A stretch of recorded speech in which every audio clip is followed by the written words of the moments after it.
புளி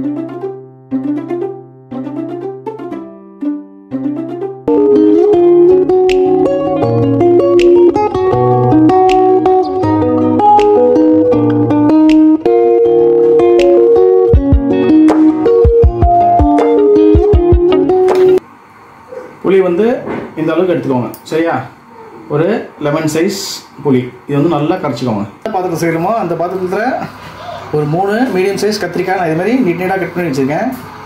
ஒரு தக்காளி நல்லா பிழிஞ்சிக்கோங்க உள்ள நல்லா சரியா. இது ரொம்ப சிம்பிளாக இருக்கும் இந்த ஸ்டைலில் கருவாட்டு குழம்பு டேஸ்ட்டாக இருக்கும். ஓகே, ஸோ தக்காளி நல்லா பிழிஞ்சிக்கோங்க. இதில் அது கூட குழம்பு மிளகாத்தூள் சரிங்களா, ஒரு 2 டீஸ்பூன் போட்டுக்கோங்க. இது கூடவே நம்ம கரைச்சி வச்ச புளி வந்து நல்லா ஒரு லெமன் சைஸ் புளி சரிங்களா, நல்லா ஃபில்டர் பண்ணி எடுத்துக்கோங்க. ஓகே, இது அப்படியே அடுப்பில் வச்சுட்டேன். நல்லா கொதி வரட்டும் சரிங்களா. ஒரு 5 நிமிஷம் நல்லா கொதி வந்து லைட்டாக சுண்டும். அந்த ஸ்டேஜில் தான் நம்ம கருவாடை போடணும். கருவாடை இதுமாதிரி நல்லா சுடுத்தண்ணில் உப்பு இருக்கும், உப்பு போயிடும். அப்புறம் பாருங்கள் ஃப்ரெண்ட்ஸ், நல்லா கொதிக்க ஆரம்பிக்குது சரிங்களா. எப்படி இந்த கத்திரிக்காய் பார்த்தீங்கன்னா ஒரு 60% வெந்திருக்கும். இந்த ஸ்டேஜில் நம்ம வெட்டி வச்ச கருவாடு, இது வந்து பாறை மீன் கருவாடு. ஸோ நம்ம அதை அப்படியே போட்டுடலாம். இது சும்மா ஒரு 150 கிராம் டோட்டலாக இருக்கும்.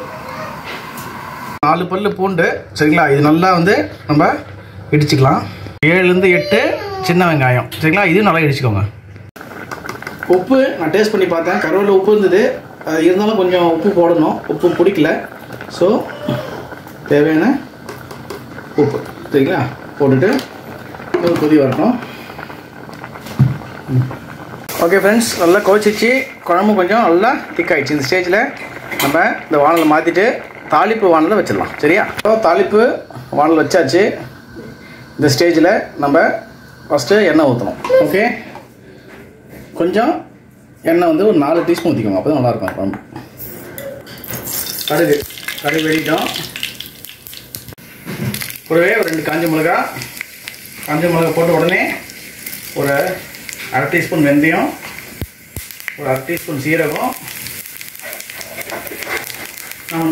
நுணுக்கி வச்ச வெங்காயம், நுணுக்கி வச்ச பூண்டு சரிங்களா. இதெல்லாம் போட்டுட்டு நல்லா எண்ணெயில் இருக்கிறதால பொரிய விடுங்க சரியா. அந்த ஃப்ளேவர் அப்படியே எண்ணெயில் இறங்கணும். இந்த பூண்டு வெங்காயம் ஃப்ளேவரும் நல்லா எண்ணெயில் இறங்கணும். கூடவே பெருங்காயம் ஒரு 2 பிஞ்சு போட்டு அடுப்பை சிம்மில் வச்சுட்டேன். பெருங்காயம் போட்ட உடனே ஒரு டீஸ்பூன் மிளகு அப்படியே போட்டு எண்ணெயிலே லைட்டாக மிளகையும் அப்படி லைட்டாக ஒரு ரோஸ்ட் பண்ணுங்கள். அந்த மிளகோட ஸ்மெல்லு அந்த பெருங்காயம் எல்லாம் அந்த எண்ணெயில் கலந்து சூப்பராக இருக்குது. அடுப்பு ஆஃப் பண்ணிட்டு இப்போ அப்படியே நம்ம ஏற்கனவே வச்சுருந்தோம்ல அதில் அப்படியே கொட்டிடலாம்.